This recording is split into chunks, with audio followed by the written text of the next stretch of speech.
Welcome to Decode Your Burnout, the podcast where we crack the code on burnout based on three primary factors: your programming, environment, and personality.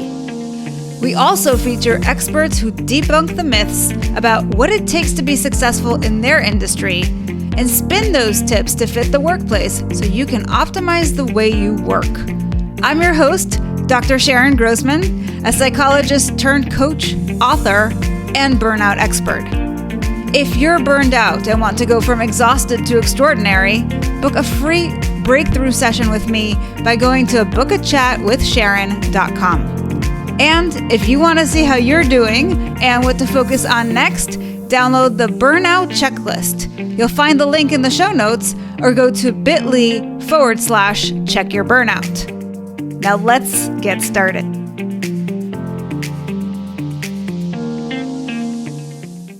Hello and welcome, Decode Your Burnout fans, to yet another episode with me, Dr. Sharon Grossman. My guest today is former lawyer Flo Nicolas, aka the non-boring lawyer, who after burning out left the legal profession to go after her dreams. Flo is a legal technologist who simplifies technology for professionals and small business owners so they can increase their productivity. She's been described as a firecracker of knowledge and expertise when it comes to the legal technology field, a powerhouse in the telecommunications industry, and as a no-nonsense individual who can get results without the need for an iron fist. She is here to debunk the myths of what it takes to be productive and how we can use technology to get more done in less time as a result and prevent burnout. So Flo, welcome to the show. Thank you. I love the welcome in. Wow, I almost feel important just by all the words that you are important. That's why you're here, and your message is important. So, I'm so happy to have you because I love that you're this hybrid kind of guest. You have a burnout story, but you also are here to debunk the myths of what we can do to be successful. Right. And when it comes to technology, I think this is actually something super important because it really can leverage our time and it can allow us to get more done with less energy output, which means that we have more left over for ourselves at the end of the day. So that's all super, super important. So can't wait to get into the meat and potatoes, but start us off first by sharing with us, if you will, your burnout story. What really led you to burn out as a lawyer? Yeah, I think one of the things for me, like the burnout really came when, so I practiced for a little bit. I was doing bankruptcy. I was doing litigation. I was working for a small practice that was pretty much doing, various legal work. And I think one of the things that happened is when I started starting a family with the husband is, pretty much the back and forth of having to go to court, sitting in court for hours with clients, was really starting to have a huge impact. And then from, once you leave the courthouse, it's like going to daycare, pickup. So it was too much. So I kind of pivoted and ended up transitioning into corporate technology operations. And that's when I started learning everything there is to learn about telecommunications and modification to cell towers and overseeing multiple vendors, outside console, and working with engineers and construction teams. So yeah, it was like I'm leaving the legal world, right, to avoid burnout. And then now I just landed in one of the most busiest industry. And especially during the time when they're doing modifications, it is hectic. But when I started, I loved it. It was something different, and I love learning. So that's what enticed me initially was just, oh my God, I'm overseeing all these teams. I can still use my legal background, although it's a business role. I have a corporate card. Oh my God, I'm somebody special. I got an American Express corporate card. I get a company car if I have to travel. The perks were fantastic. So initially, it was more for excitement and didn't really notice everything that was going around me because I felt super important, It's not until like years went by and I'm realizing like, oh my God, it's constant pressure of making sure your teams deliver. Not only do they have to deliver, they have to deliver on time. Mm-hmm. And if you have milestones that have to be reached, there's that constant kind of your stakeholders checking in, is this going to get done? Is this going to get completed? Is it going to go on time? If it's not going to go on time, why isn't it going on time? So it got to a point after a while, it takes a toll on you. It takes a toll on you. And then you also start feeling undervalued because you're doing all this work, but you're not seeing promotions. You're not seeing, why am I, not going up the ladder quickly? I'm still in the same spot. So you get all these pressures to deliver and all these expectations, but then you have your own expectations for greatness within an organization. But then you're not heard, right? You're not heard. So you're frustrated because you're not heard. You're frustrated because that climb up that corporate ladder is not happening. And you're frustrated because you're constantly juggling different projects and you want so badly to deliver because you think in your head, you're like, well, I know I'm exhausted, but if I just continue and I do what they're doing, they're going to see me. They're going to see what I'm doing. And this is what will get me that promotion. And the reality is that really never came. The reality is like I ended up just becoming a hamster stuck, spinning in this wheel.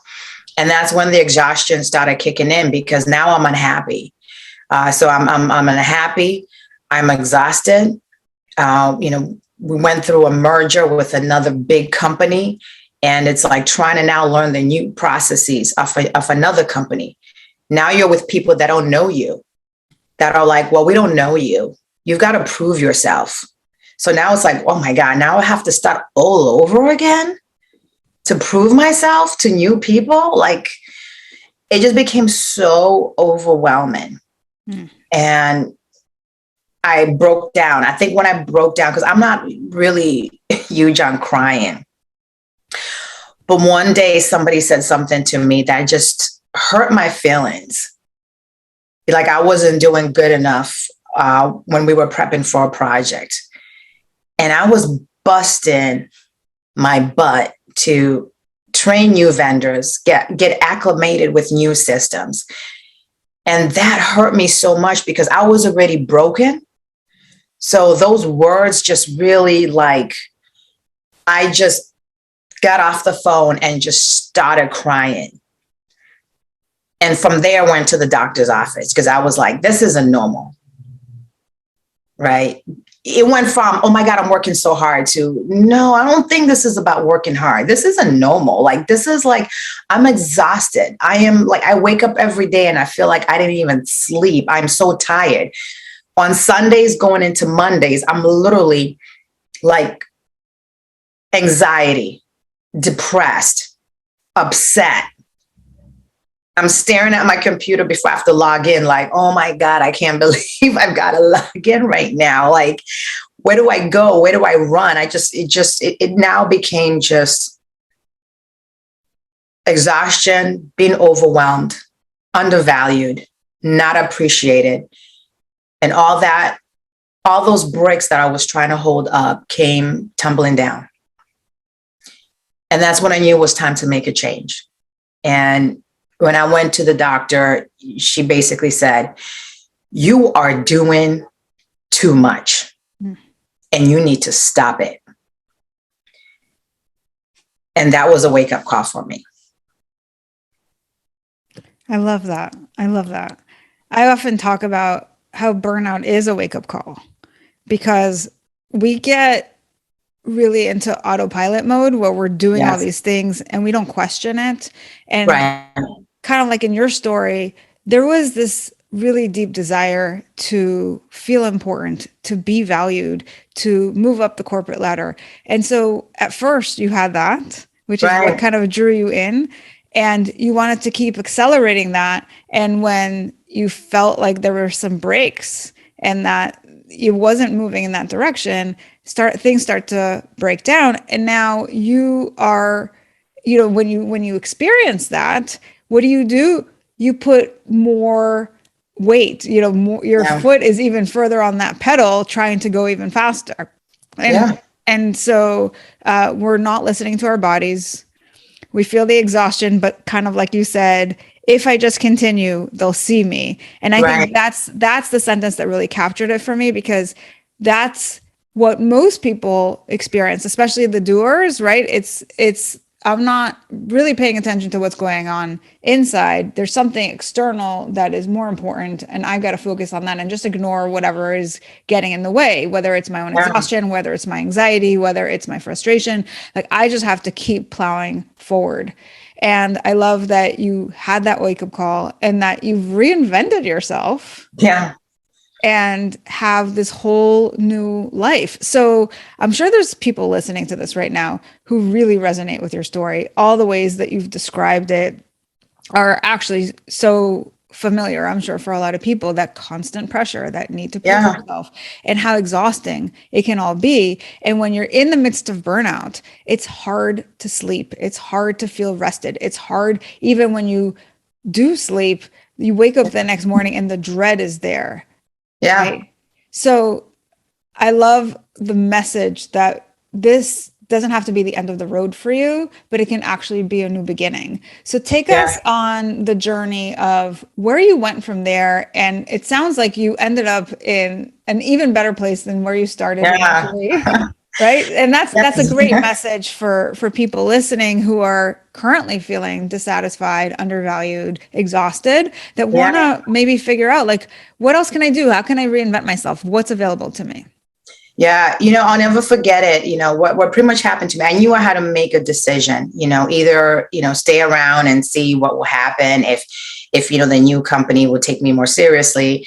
And I want to make it very clear that, before I made the decision to resign, I really try to make an effort. I try to make an effort and speak to any employee success partners that were available, to management, to say, I'm not happy. I knew I had to be honest, because one of the things that I wasn't doing before was being honest and really saying, here's how I feel. I was holding a lot of things in. And then when I had the breakdown, I knew I couldn't do that anymore. So I was like, listen, this is how I feel. Here are my credentials. Here are my background. Here's what I've done. And pretty much what I was told, when I did speak to somebody in the legal department, was they didn't see it. They didn't see those qualifications. And they would rather hire somebody, from the outside, which that was hurtful to me, because I was somebody who's on the inside who knew the ins and outs of everything, already had built rapport with market teams and other teams within the company. So I knew at that moment, I had to sit back and reflect and say, is this really worth any more of my time and energy? And before I left, I had a conversation with a recruiter. And when she told me how much I should be making with my background, I literally, like, my jaw was on the floor. I'm like, what? I'm like, I should be making double what I'm making? And I'm like, she's like, Flo, you are grossly underpaid. Wow. And that was at that moment, that decision of, should I leave? Should I stay and try to make it work? That solidified it. And I said, I am done. And I put in my resignation, and the response back was validation that I made the right decision, because it was, thank you for your over 7.5 years with the company. We wish you all the best. Wow. So I was like, oh, okay. No, oh my God, what can we do? Can we try to make it work? So that gave me the clue. It was time to go. So what I ended up doing was leaving, and I spent a good amount of time interviewing at technology companies, because I knew that I still wanted to be in tech, because I was very passionate about tech. And then I went through so I left one like really overwhelming and pretty much like burnout situation to the interview process for in-house legal attorney roles. Wow, what an overwhelming process to interview for big tech companies like Microsoft and Amazon and Dell and Zoom. I ended up getting to the point where I was like almost right back where I started. Yeah. The interview process started killing me. I like started getting depressed because I'm like making it to like the second, the third rounds. I'm talking to the VPs of legal departments, but I wasn't getting an offer letter. And then, at this time I started becoming involved in social media, just trying to create a brand for myself.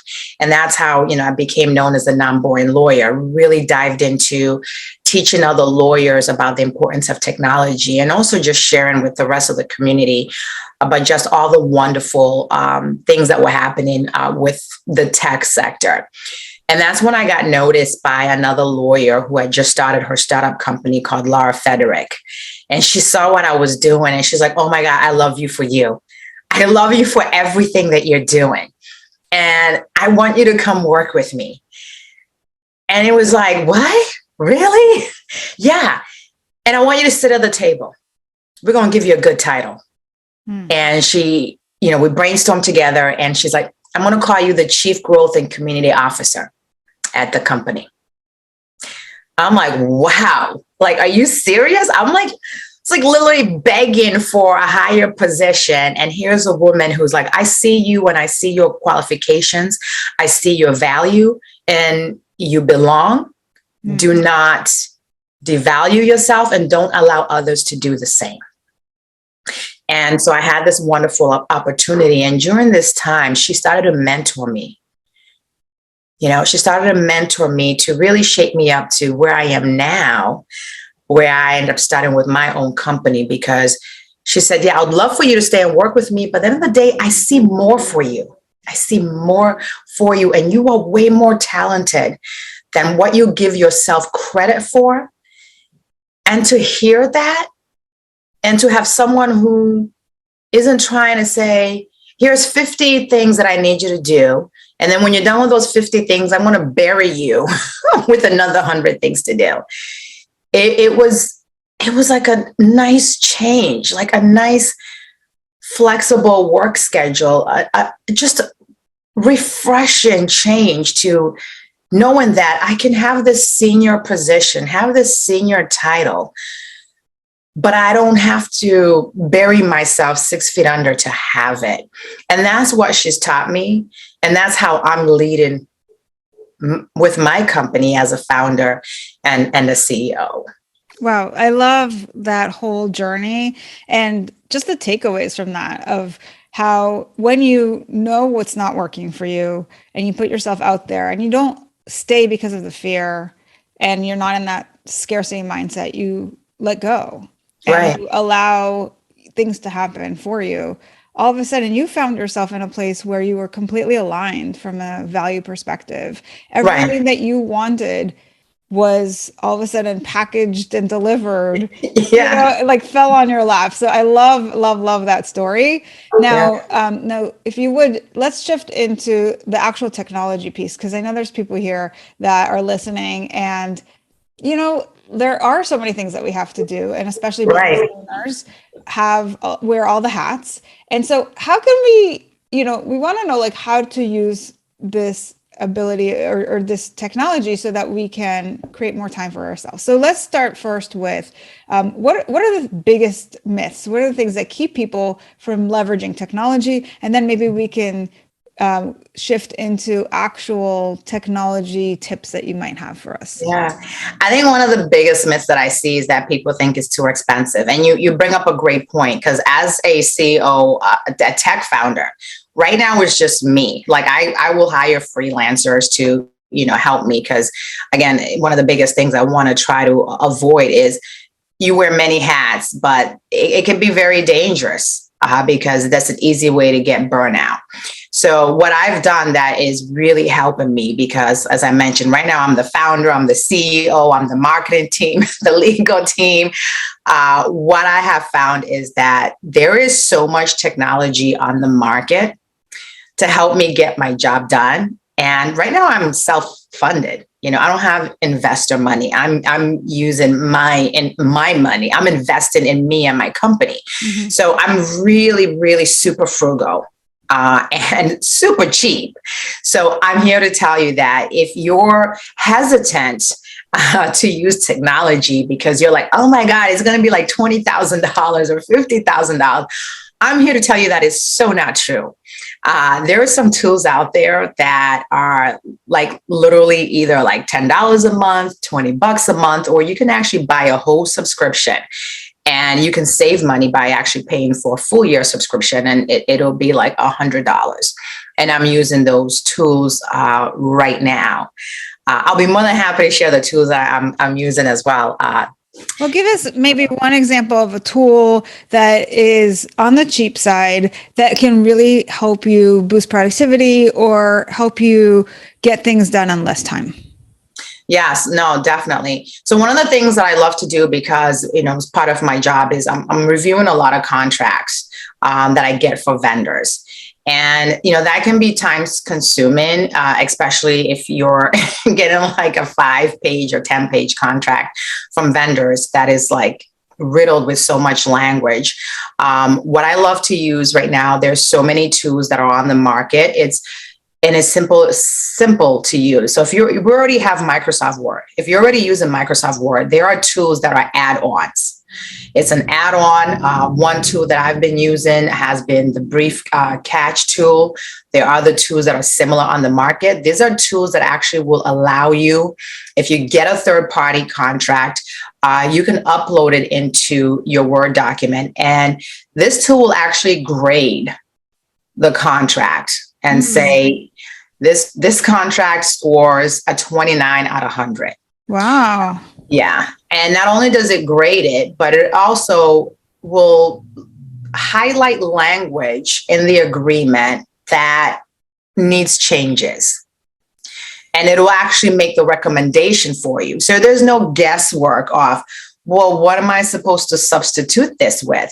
It tells you exactly, well, this is the word that was used. This is the word that, we recommend that you use instead. So it's kind of like, if you're familiar with Grammarly, I think that's something that more people use, but it's like it scans your text and then it'll highlight where there are some problematic errors, maybe spelling mistakes or grammatical errors, and then it suggests something for you to use instead, which makes it really easy for you, and you don't have to hire a professional editor. So I love that you're giving this. It's very, very specific, especially for people who review contracts like lawyers. Yeah. But same concept here, right? Is that it's legalese. Yeah, it's different from Grammarly because this is specifically for legal language. Sure. Yeah. But the idea is that you can have tools that cost very little that actually save you so much time because they do a lot of the work for you. They highlight where the problem areas are. It's really a job that maybe previously you either had to do all yourself or hire somebody to do for you that would cost you a lot of time or money. So this is great. That's a great example. What is another myth that maybe keeps people from using technology that you've seen? Yeah, I think the other thing that I see is that, everybody's busy. And especially when you're in a fast-paced industry where you have milestones that have to be met, it's like a pain for someone to even mention, well, let's stop the process that you're using and let's implement a new tech tool. It's like, really? Like, I'm in the middle of a project and you want me to start learning a new technology to do my job? Like, no, I don't want to do it. I want to keep going. Like, it's working. What we're doing is working. But the thing is, like, there's a lot of tech on the market that it's not really that time consuming. It's not going to take you 2 days, 3 days, 4 days to just learn how to use it. The some, which is just really super quick, where it is just simply you download and you're able to use it right away. A great example I can give you, because I have to do all my content and create all my marketing tools. There's this tool called Copy AI. And Copy AI is a tool that will literally, you just write a summary of what you're looking for. Like if my business is, let's say a sock business, and I sell custom socks, and you can do your own graphics, but I'm struggling to come up with the words, like the marketing words to use. Copy AI will just need a summary. So you will take that summary and you pop it into their software, and it will automatically generate for you catchy phrases to use for marketing or content on your LinkedIn, your Facebook page, your Instagram page. And it is so affordable. They do have like a free version. And if you want more features, then, you can pay for it. But it is so easy. I mean, literally, you barely need any explanation on how to use it. That's how super easy it is. So that is one example of how you can quickly take tech and implement it and just continue on with the rest of your day without any complications at all.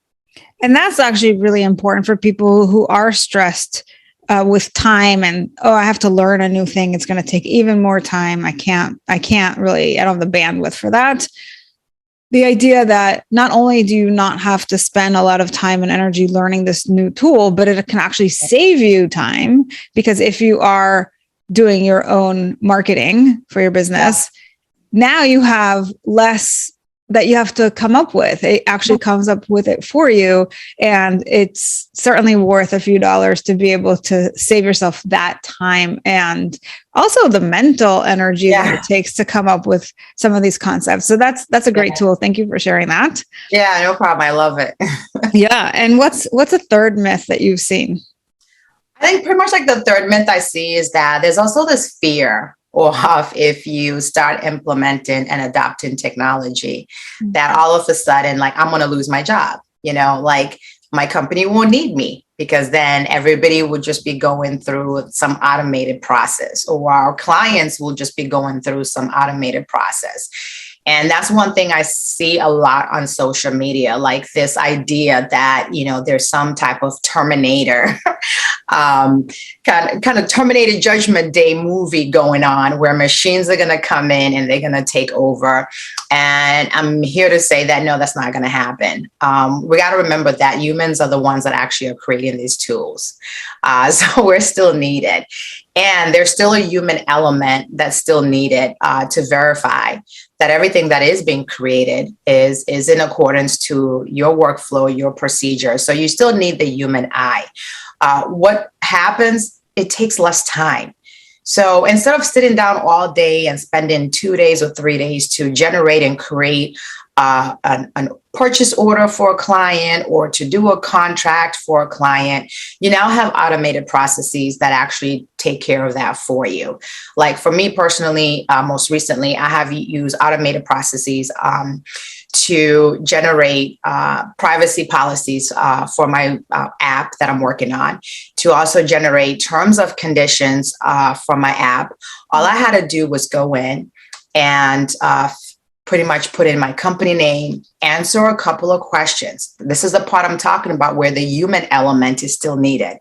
I had to answer a couple of questions about my business. And once I did that, it automatically automated policies for me. This is a website that is created by attorneys, and it automatically, there's a couple of them out there that you can actually take a look at. I don't have like one specific, but there is a couple that automatically generate for you privacy policies, terms of condition policies, and cookie policy if people come into your website. So that's just one way where, again, the human element is still needed, but you cut down on time by using the automated process.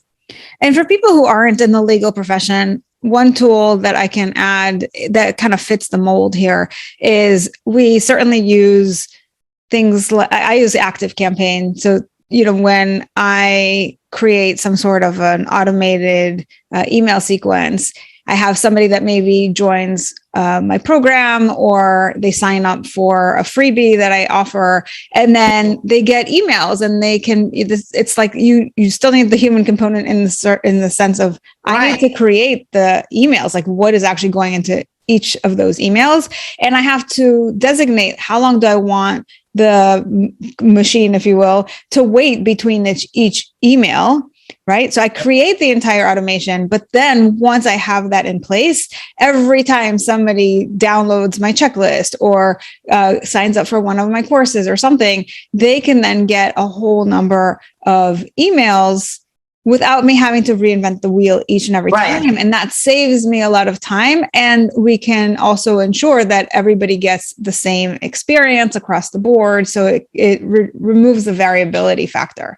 So I think there are so many different examples of how we as business owners in particular use a lot of these automated tools, and how it's really crucial actually for our survival as business owners, because if we had to do everything over and over again, I mean, we wouldn't last as business owners. We would all burn out, and we'd all be like, where's the next job where I can just get a paycheck?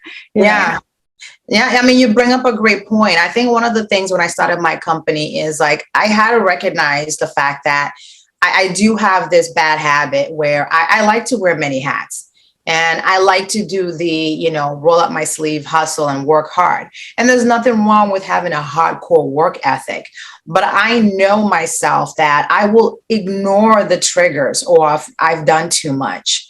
The alarm that goes off that your body pretty much tells you, hey, slow down. I have ignored it. But now, that I've left, my situation last year where I didn't ignore it. And then at the end, I suffered and I crumbled. I don't want to go back to that same place. I know I still have a lot of work to do, but at least this time I'm honest with myself and recognize the warning signs early. And that's why it's important for me to really leverage technology, because there's so many tools that are out there, as we just discussed, that help me get things done quickly without having to burn out and use up all my energy. And they're not all legal tools out there. You mentioned a couple of great ones that are easy to use. Grammarly, for example. There's also Calendly, which you can link to your Zoom, and it'll create meetings for you. If someone wants to have a business meeting with you, you don't have to go back and forth saying, okay, how about this day? Does that work? Oh, no. Okay. How about this day? Does that work? They will see your calendar. You give them a link, and they have a free option. And hey, like I said, I'm frugal and cheap, so I'm still using the free option, and it works well for me. You can link it to your Zoom meeting, and it'll automatically populate a meeting with a Zoom link. So you don't have to say, okay, pick a date on my calendar, then I'm going to go to Zoom and I'm going to create the meeting maker. No, everything is done for you super quick. And it just saves you time and energy. Yeah, we want to be founders and CEOs and be really just the best that we can be in our business. But we also have to recognize the fact that when you do take on too many things, burnout is inevitable. And that's why I'm really a huge advocate for people using technology to help them kind of stop moving away from doing too many manual processes.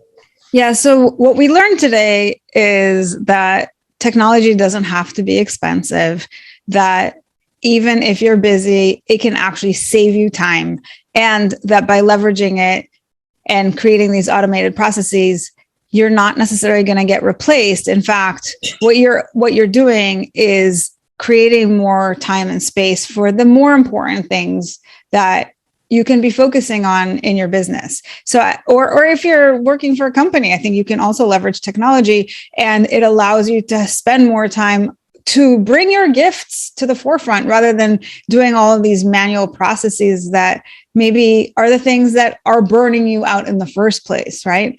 So I love everything that you've shared here. Now, Flo, I'm sure there are especially lawyers that are listening to this that are thinking, I need her in my life.